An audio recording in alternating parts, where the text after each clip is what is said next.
غابت التقاليد والعادات والأخلاق، رحلت مع أجدادنا.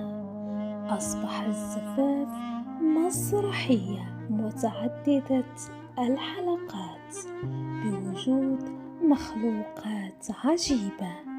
إلى متى سنبقى هكذا؟ متى ستنتهي المسرحية ويصبح واقعنا أجمل؟